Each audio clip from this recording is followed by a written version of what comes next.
Yes.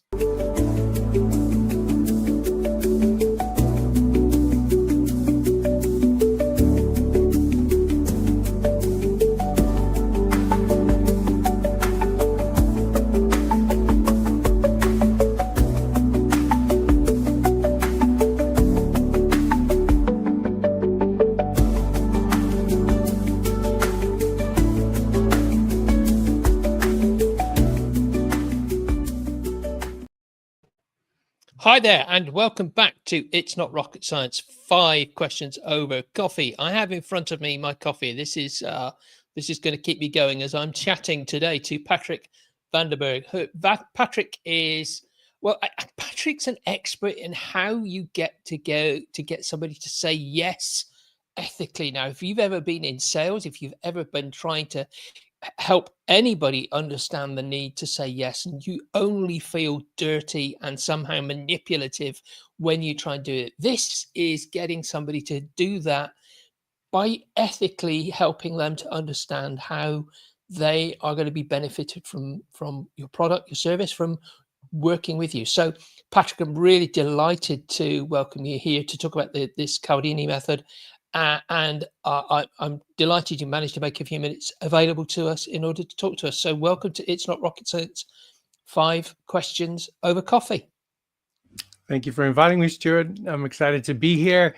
And I remember quite clearly when I first was introduced to this, and I was learning the insights and human behavior, the research, how amazing that was and how empowering that was. And I couldn't believe how potent, how powerful it is. And you didn't have to lie or cheat to make it to work either.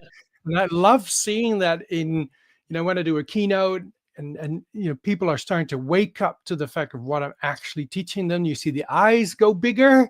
And I know they're having that same realization that I had, 25, 26 years ago. So, we can't see our audience, of course. I'm hoping those eyes are getting a little bigger in the time that we've got together.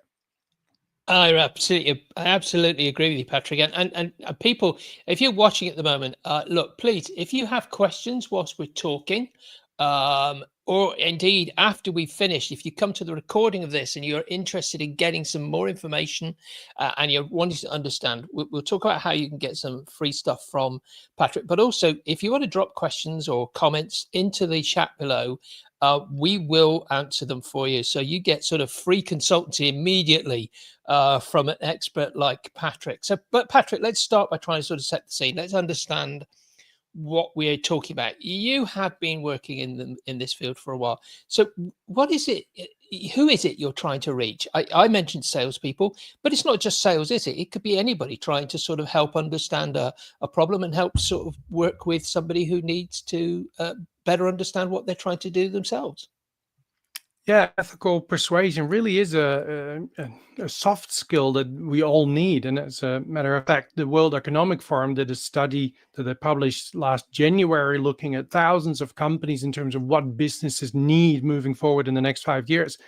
And leadership and social influence, which is another word for ethical persuasion, had been increased in priority from position number 4, which was in the previous report, to position number 3.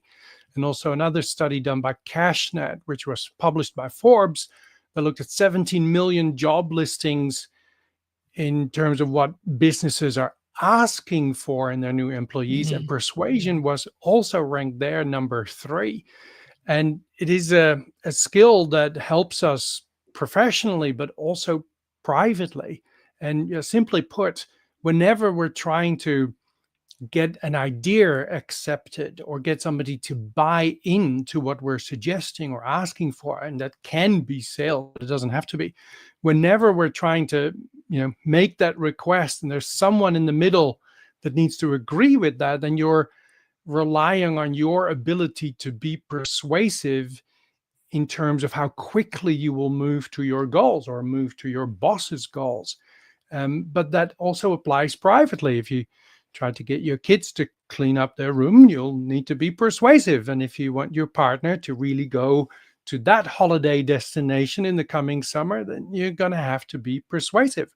So this comes back everywhere, and that's the beauty of it. You can use it in both in business and privately and ethically without having to bend or tarnish your integrity. So we're talking about a way to help you get your message across to somebody, to sell somebody on your ideas. So you might be a project manager trying to persuade a customer or a team member in order to sort of meet your timeline. You might be a salesperson trying to sell your product. You could be the CEO attempting to persuade an entire company that the strategy you've got is worth coming. This is applicable to everybody.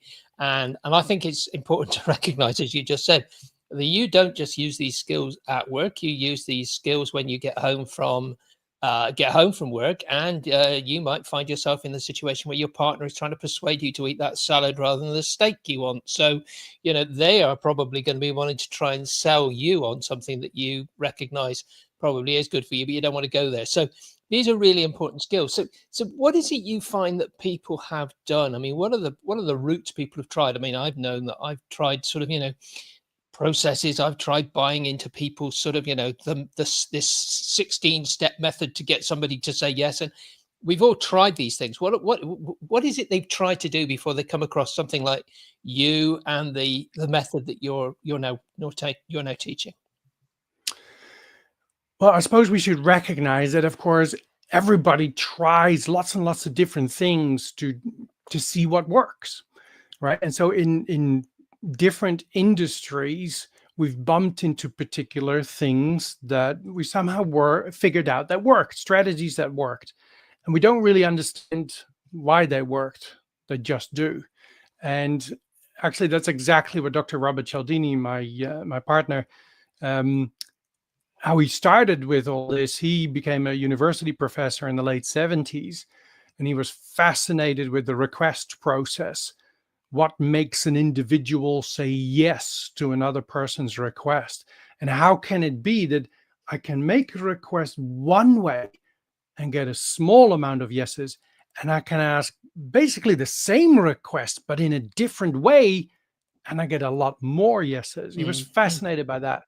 And he realized at the time that there was, back then, in the late 70s, there was already nearly 50 years worth of scientific research on persuasion, but it was all laboratory stuff, laboratory experiments. Put somebody in a controlled environment and sort of experiment on them. And so he realized that, if he really wanted to know how this worked, he would have to go into the real world where the battles of persuasion and influence are fought every single day. And so he did something that was unheard of for a scientist at that time. He took 3 years off, and he with disguised identity and disguised intent, he enrolled in as many new employee training courses as he could possibly get access to. Because he, like I mentioned, in every industry, we figure out, with a lot of trial and error, we figure out some things that work for us.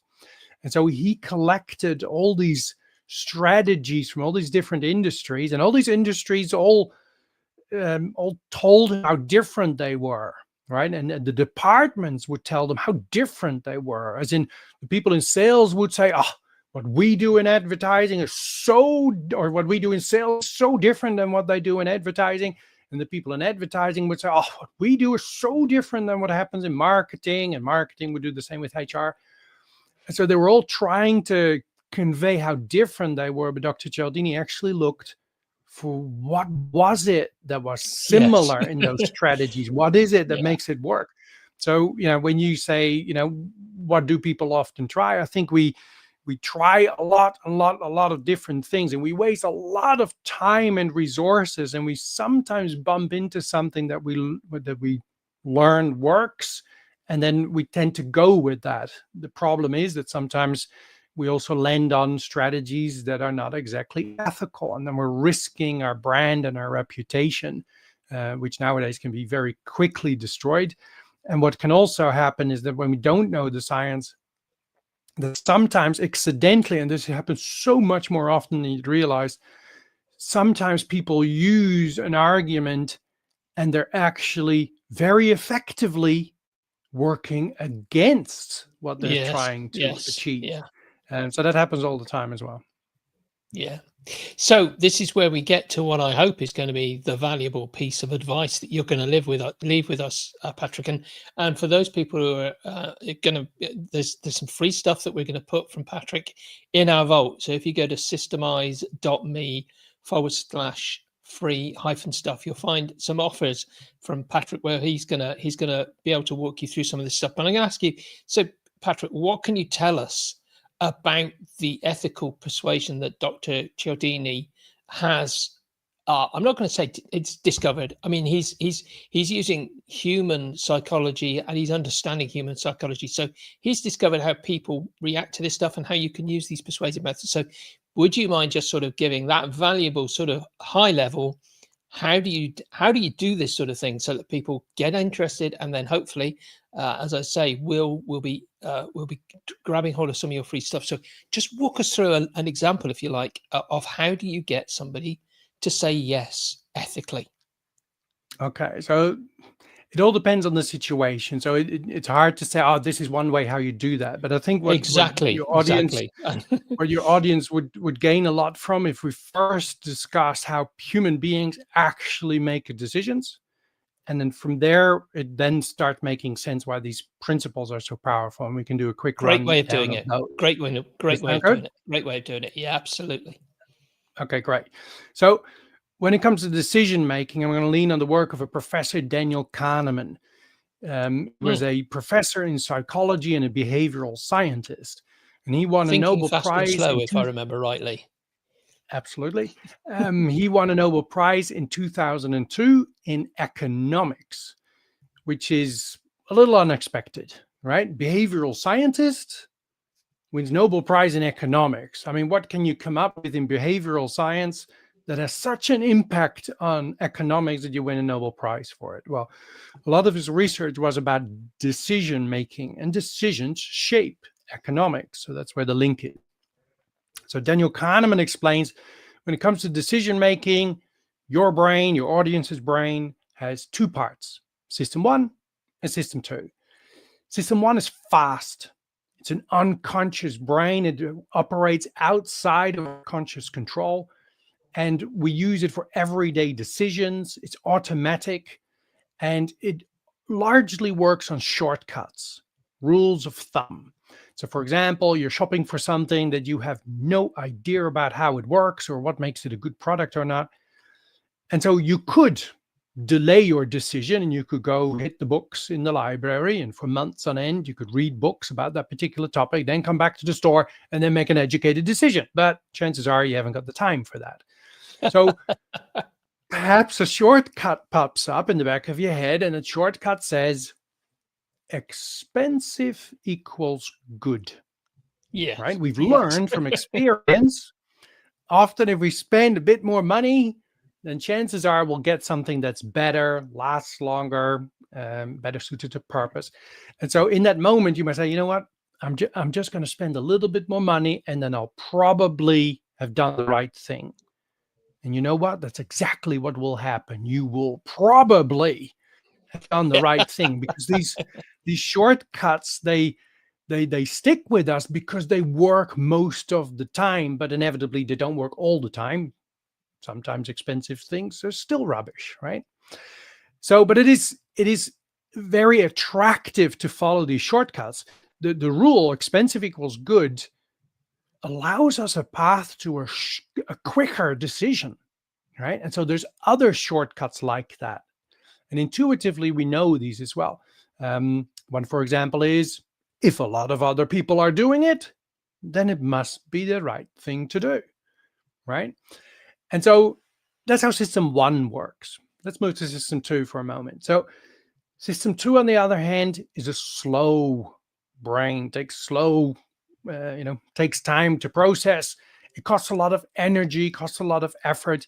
And system 2 is conscious thinking. And because it takes a lot of effort, Daniel Kahneman actually referred to it as the lazy controller. It doesn't actually want to engage. It's quite happy to take the decisions of system 1 unless there's alarm bells going off. And so system 2 is our logical brain, right? It can look at all the information in the situation, and then we can come up with the most rational decision based on that. So let's say if we're comparing two washing machines, or we need to make a decision, or somebody comes at us with a logical proposal for us to dissect that, we need system 2. Great. Now there's a caveat with system 2. System 2 depends on our attention. Mm-hmm. And we have a limited budget of attention every single day. And so to give you an example, parking a car in a tight parking spot that requires system 2. You can imagine if you're not paying attention, if you don't have attention, you're not going to do a great job parking a car in a tight spot.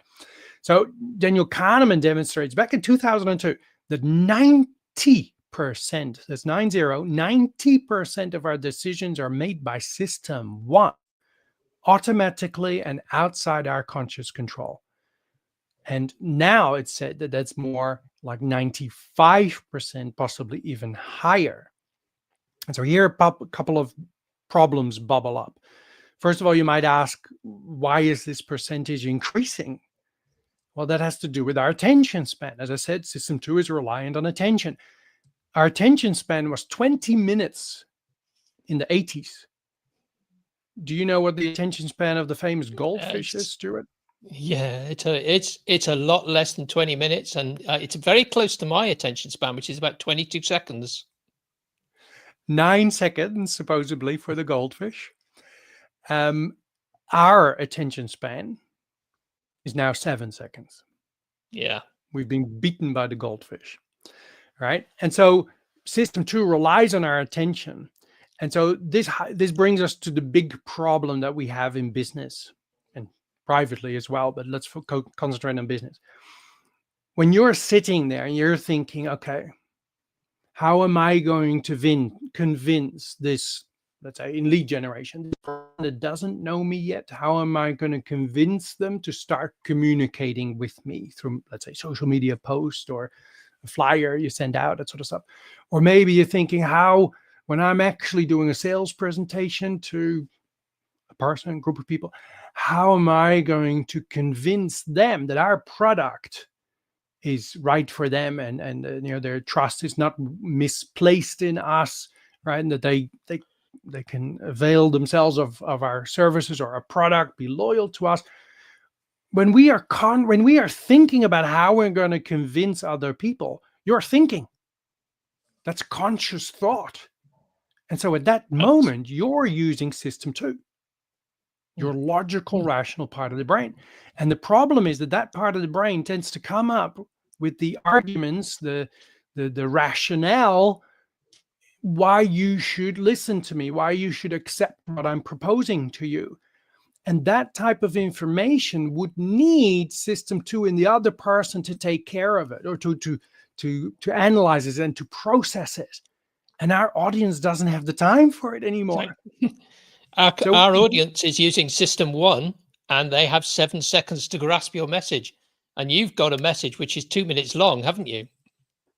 Yeah, but also you raise information that just does not qualify as information system 1 can use, as in it's not shortcut type of information. Yeah. And so what happens is that we actually cause more uncertainty in our audience, and they push back from you and your wonderful, genuinely good for them value proposal, and they decide not to decide. And so I would argue that if you, I don't know, let's say you make 1,000 proposals, right? You get a certain amount of yeses out of those. And the other people didn't go along with your proposal, your request, right? So some people might have just straight out told you, no, it's not for me. Other people might have told you other things. Oh, it's too expensive. Got to talk to my partner. Come back next week. All these sorts of things.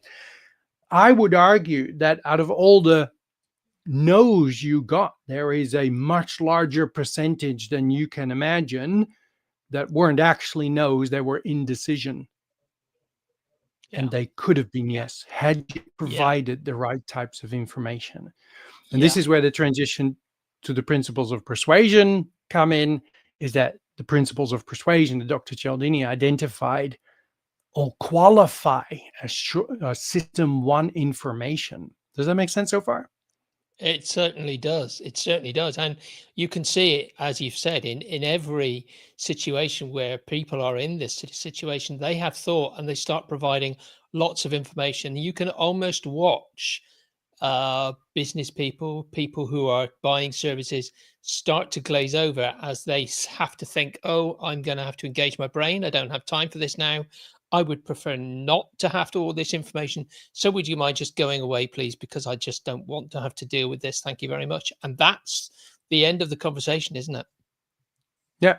And maybe to some extent we are, of course, successful, right? If we've been in business for a long period of time, of course, we're making money, we're making profit, we're making payroll, otherwise we wouldn't been there anymore. So to some extent we're successful because we figured out a couple of little strategies that have worked for us. But now imagine that your one little strategy is, or two strategies you might have uncovered, is one out of a dozen that are one principles of persuasion, and there's 7 of those. There's so many more strategies that would make it easier for people to make a yes decision. And so without it, you're losing so much time, resources, competitive advantage, not knowing the science. It's a little bit like an architect trying to build a skyscraper without knowing the science, right? The results are not going to be so great. But yeah, the problem is with a lot of, or with everybody that doesn't know the science, they don't actually know they're in agony. They have no idea that, and they might do lead generating efforts and just pour more money in it to create the same small results, just more of them, just because they invested more in it. But if you actually use the science, your success rate would be where it really should have been all that time. And so by learning some science, we can actually get the yeses that we're always asked to have. Do you know, I'm very aware of the fact that too many times people are um, uh, not necessarily, and it comes back to a background that I've got in science as well. People don't test their ideas; they just look at it and go, "Well, that worked. We'll do more of the same." And sometimes doing more of the same is crazy because you will get the same results, only bigger. And if the results you've got is only a tiny increase in your percentage profit, and you pour more money at a strategy and you get another small increase, then that's not really tested to sort of find the best way, is it? That's just sort of, okay, I've done one thing, I'm going to try and get the same result, but I'm doing it the same way. You can't get a different result by just carrying on doing the same thing. I'm really bought into the idea that you've sort of given us here, which is about scientific testing, about, using these methods to actually trial these things to make it work for us. Yeah. And you hit an interesting point on the head there, that, sometimes we hear things and bless us for doing this interview and podcast. People might get some ideas from here, and I hope they use it and I hope they profit from it. But there's a lot of subtle nuances that, if you pick up a little bit of a clue from something, you might be doing something that works, and it works a lot better than you used to do. And then you're sort of, oh, great, now I've got it. But you don't actually understand the subtle nuances that would amplify the effects. And so you're still missing out. So you might be thinking, oh yeah, reciprocity, we got to give people stuff, right? Most people have figured that out. But the amount of people that get that wrong is enormous. I can give you an easy example. There's lots of businesses that have a free ebook on their website, right? Oh, we have a wonderful ebook for you. Just put your name in and your email address. We'll send you the download link, our gift to you. Nice try. But that's not going to activate reciprocity. Because reciprocity, a gift that's given, a gift is something that comes without a requirement that needs to be met. Yes. Right? And so name and email address first, then we'll send you the download link. That was a reward, right? And so people feel like they paid for that ebook with their email address, which you're likely going to put on your newsletter, right? So And I'm not saying that, a free downloadable ebook is not a good lead generator. I'm just saying if you think that's going to activate the power of reciprocity, then you're making a big mistake. What instead, or maybe complementary to that approach, would work well to activate reciprocity is to have a simple PDF with, I don't know, let's say you're in finance, or let's say retirements or something, right? You might make a checklist that says, listen, if you're looking to retire in the next 10 years, these are the 15 things that you should not fail to get lined up now, so that you've got your eggs lined up as you move into the future for a good retirement, sort of a thing. And then put that on your website and just tell people, just right click and download, no email required. Now it's a gift, right? Now it builds that reciprocity and that feeling that, that was really nice. That was interesting and valuable information. And so next time when you come with another request, I don't know, which might be, hey, we've got a big webinar on, come join us. Right now you're going to be empowered by that principle of reciprocity. Brilliant. Patrick, and you've just given us a few examples. I need to remind people, if they want to get more of this stuff, go to systemize.me/free-stuff. You'll see some stuff that Patrick's got, which we're putting in there, which you will really love. Patrick, what is it? I mean, this has been a big part of your life for 25 years, but this isn't something that you sort of just discovered out of accident. How did you come to sort of understand what Dr. Cialdini is doing and really start your journey in understanding the ethics and ethical way of persuading people to that yes? I found my way to it when I was a sales rep quite a while ago. I was selling scuba diving equipment wholesale to retailers, and I'm based in Melbourne in Australia, and so I was looking after Victoria, South Australia, and Tasmania, which is a decent clump of land. And I was putting in a lot of effort. I loved what I was doing. I was a dive instructor myself, and so I was sort of doing what I loved. I was, every day I was talking to people who had the same passion as me. So it was a great job to be in. But I sort of felt that for the amount of time I was investing in it, I wasn't seeing the growth in my territory that I thought I should have seen. And sometimes I saw my retailers, falling victim to dodgy promises and stuff from other sales reps. And I didn't want to do that sort of stuff either. So I wanted to be better at my work, but I didn't want to lie or cheat either. And timing, I suppose, was perfect. My boss, the wholesaler, he got the the services of a business coach, right, which is of course good. And he got some strategies and insights on how to grow his business. And part of that was that, well, back then, at least, scuba diving retailers are lovely people and they have a passion for what they do, but they're not necessarily great business people.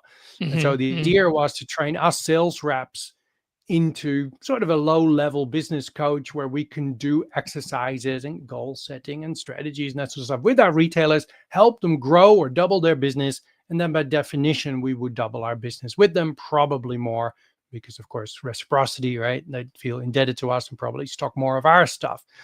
And so anyway, business coach was based in Melbourne, and he said John McDonald's, the gentleman's name was. And he said, listen, Patrick, with all these strategies that we're explaining, if you ever have any questions, we're just here in Vermont. Just come by the office and we can have a cup of tea and discuss it. And Stuart, I don't know if you've ever met a Dutch person on holiday, and then by mistake, you say, listen, if you're ever in our neck of the woods, right, you need a place to stay, come on over, you can stay with us. Don't do that with Dutch people, they turn up. Right? and so did I. So I was visiting John, and so I was asking questions. He liked, because often people, they might implement a strategy and it doesn't work straight away, and then they dismiss it straight away, right? Instead of saying, hey, what am I not doing right? Why I'm not getting the results that we should be getting? And he really liked that, because I would come back and ask these questions. And he started lending me, educational series on cassette tapes, things that used to cost $1,200 or £1,200, expensive stuff. And so I was borrowing this stuff. And anyway, there was a series called Mind Capture of an event that happened in Los Angeles. And Dr. Cialdini was on there with 2 cassette tapes, and it blew me away. I just loved the science behind it. Human behavior is interesting, funny, hilarious, sometimes absolutely terrifying, but always fascinating. And then I had a challenge at work, and I used that with a particular brand that had a bit of difficulty. And basically, within 12 months, we were market leader with that brand. And so, yeah, I was converted for life, as I say. Brilliant. Patrick, that's a great story, but I have the impression, and maybe this is just me, that you currently are thinking he's still not asked me that killer key question that he should have asked me by now. Well, I don't know what that killer key question is. So I'm going to ask you to tell me, well, what's the killer key question I should have asked you by now? And obviously, once you've asked the question, you need to answer it for us. Well, I think you failed to ask me, or I said I was going to run down it, but we didn't get to it. Let's do a rundown of the 7 principles, what they mean, and some quick examples. Please do. Please do. All right. So there's 7 universal principles of persuasion. Why do we call them universal? Because they work in all cultures, all languages, and all countries. That is in itself amazing and very powerful, because our cultures are intermixed, and it's much easier to do business with people in other countries. So this is a skill that works everywhere and with everyone. All right, so there's 7 of those principles. In no particular order, let's start with reciprocity, because we mentioned it already. So reciprocity works on the rule, the shortcut, that people tend to want to give back the same type of behavior that was first given to them, right? If I invite you to my birthday party, well, then really you ought to invite me to your birthday party, right? If I remember your birthday with a card or a gift, well, then you should remember mine. And so in the context of compliance, we are more likely to say yes to people that we owe. Okay, so that's great. And as I mentioned, a lot of people in business think they know it, but don't actually know it. And so they dive into that, not actually doing it right. So a good thing to help you is to ask yourself, how can I help this person genuinely? Not as a mechanism to produce reciprocity, to just be helpful, to be valuable and look after that person. And often just being a interested and caring person is already a great step towards being persuasive. So that's reciprocity, let's say. I already gave you an example of how we could use it. So let's move on. Liking is another principle. We like people that are like us, who like us, and who like us and say so. Yeah. Right? So to unpack that a little bit, we like people that are like us means we like people that are similar to us. Yeah. Then we like people that like us, which is the opposite of what sales typically teaches you. Sales teaches you, if you want people to buy from you, then you should do what you can so that people like you. You got to be likable. And that's not wrong. But if I get the feeling that you really like me, even if not quite sure about you, if I get the feeling that you genuinely like me, well, then I'm safe with you, aren't I? Because people that like you look after you, right? And then like you and say so, that is compliments, right? So, and actually on my podcast, we just released an episode about liking. And so, one of the messages in there was, pay someone a compliment. Try it. First person you see today. Look for anything. Anything's game. What they wear, tie, nails, earrings, hair, shoes, whatever. Just whatever you genuinely like, pay them a compliment. Watch what happens. It could be your kids, could be your wife. When you come home, just pay them a compliment. Watch what happens.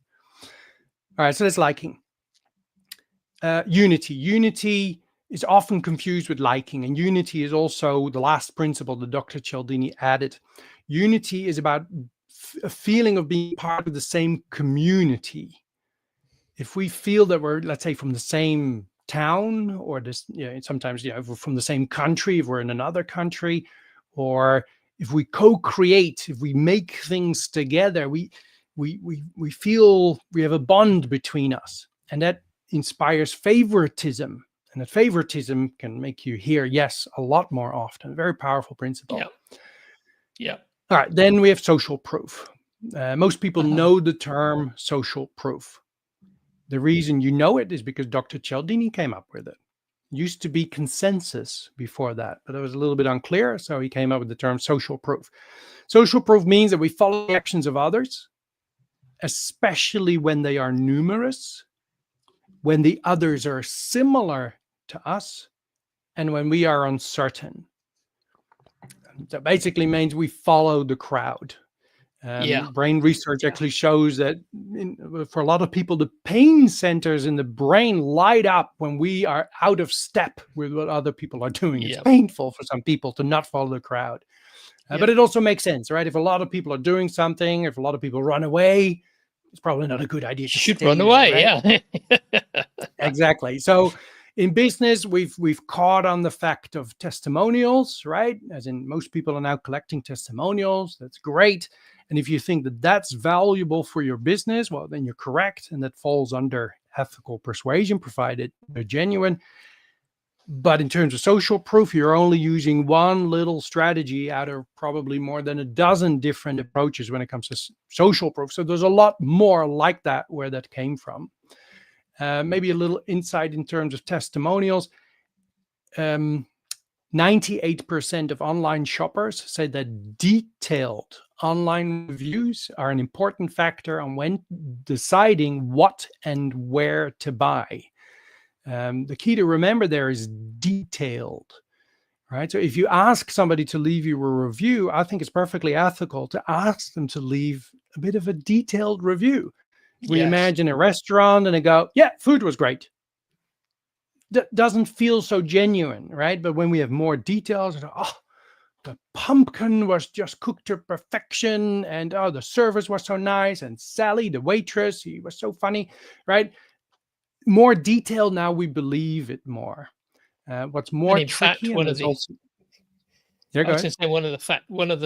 things you find in the reviews where people have bought them in, for want of a better word, is there's that lack of detail, which makes you feel as though they're not genuine, and you immediately look and go, they're probably all fake, aren't they? Because there's just no detail there, which makes you feel as though that person actually was in that situation. Yeah. And did you, Stuart, we all want our customers to be completely happy and over the moon with the products and services we've provided, right? And so we all want them to leave a 5-star review, in relation to what they've experienced with us. But all these reviews are going to be boiled down to an average number, right? As in, this business has an average score rating of so much. What would we want that average score rating to ideally be? What do you think? Well, we all want it to be a 5, don't we? I want it to be a 5. But is a 5 average review score most realistic? It's not persuasive. As in, the most persuasive range for an average score is 4.2 to 4.7. 4.8, 4.9, and 5 are seen as too good a deal, right? Nobody is this good. You got all your friends to leave 5-star reviews. You deleted the bad ones, even if that's not possible. People don't know, right? So it lacks credibility. Where 4.2 to 4.7 has credibility, and it's still, for most people, high enough to want to deal with that company. Under 4.2 has credibility, but this is getting too low for people to want to deal with. So next time you get a 2 or 3-star review, right? Don't take it so bad. If your average score is moving towards that 4.7, you're in the perfect place. All right, so social proof. Moving on, then we have authority as number 5.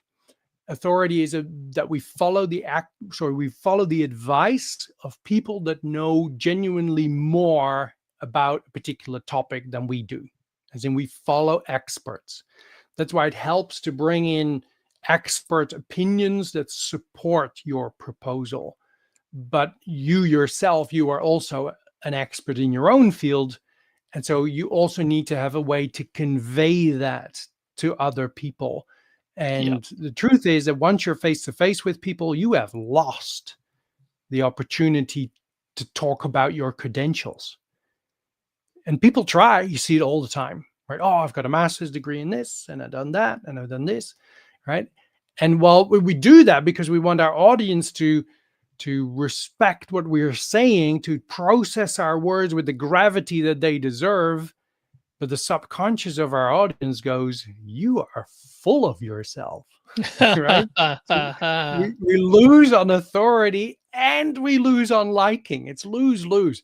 So we have to arrange for those credentials to be conveyed before we meet someone, which is exactly the reason why, when you step on the stage as a speaker, there's normally a master of ceremonies, an MC that introduces who you are. So the authority is raised and people process the words you say with the gravity they deserve from the beginning.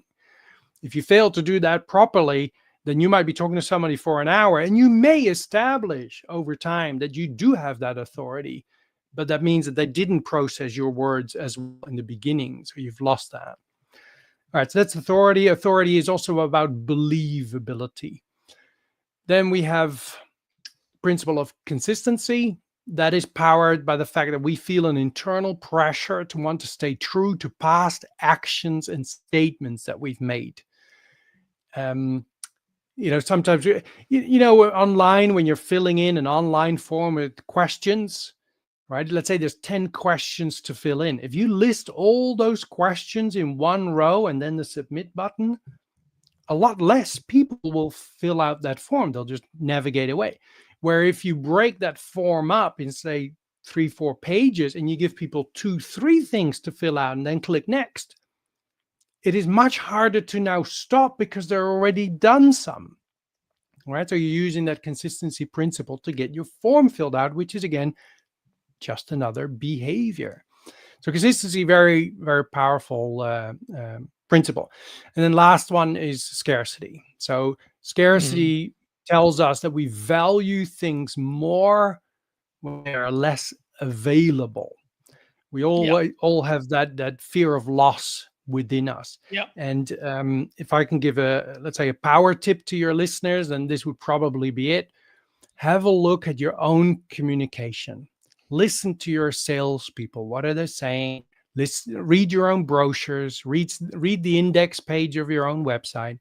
And when it comes to you expressing what your product or service is going to do for the other person, the other party, are you describing it in terms of what they stand to gain from having your product or service? As in, you're going to save money, you're going to get there faster, it's good for the environment, it's good for your children, right? These are all gaining language. Well, psychology teaches us that people are easily twice more motivated by the potential of losing something than gaining that exact same thing. So instead of using gain language, we should start to use the avoidance of loss. What don't they get if they don't get your product or service, right? Without this, you're going to lose more money. You're going to take longer to get there. You're going to lose competitive advantage, right? Now we're talking about what we stand to lose, and you'll find that people will be, far more take that message to heart. So that's a bit of a quick rundown of the 7 principles.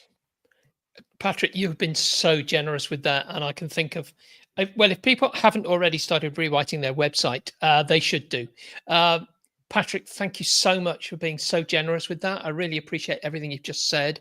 I had not come across that last principle, and many of the others I had heard, but the last one I really thought suddenly, hey, that is a real power tip. So I'm really grateful. If nobody takes anything else away from here, the fact that we should be talking about loss. I mean, it is often something that I do talk to people about, which is in your proposals, say what is the risk of not going with this proposal by just, say, for instance, making no decision. But making no decision means you are losing time, or you are losing the potential to actually make a difference. So that is a huge new one that I'm going to be building into my own persuasiveness. Now, thank you so much for being so generous and for spending this much time with us.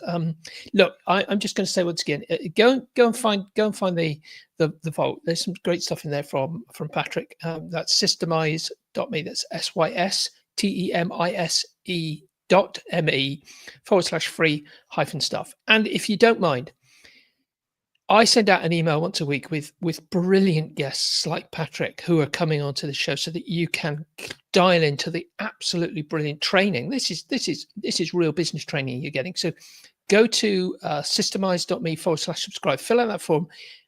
You will get for that one a gift to me of an email address, an invite to come and spend time with people like Patrick, and knowledge of this sort of thing that Patrick giving away and trying to help you do things. Patrick, thank you so much for being with us today and spending so long explaining that. I cannot thank you enough for giving us so much of your time. And I really want to say you have persuaded me to go and do something today and give back more than I'm giving at the moment. So thank you for that.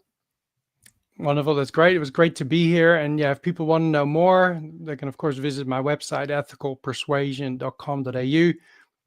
And I've also started my own podcast channel, Ethical Persuasion Unlocked. And so if you want more of what you've heard today, then it's also a great place to start. But please remember that to develop application skills and confidence, you are going to have to do, and your team, some formal training. You're not going to get that from just watching videos and listening to podcasts. Both of those resources are in the vault. So please, if you didn't get those things, go to the vault. You'll find them there. Patrick, thank you so much for being here. Really appreciate it. And I look forward to going and practicing more of this stuff myself. Wonderful.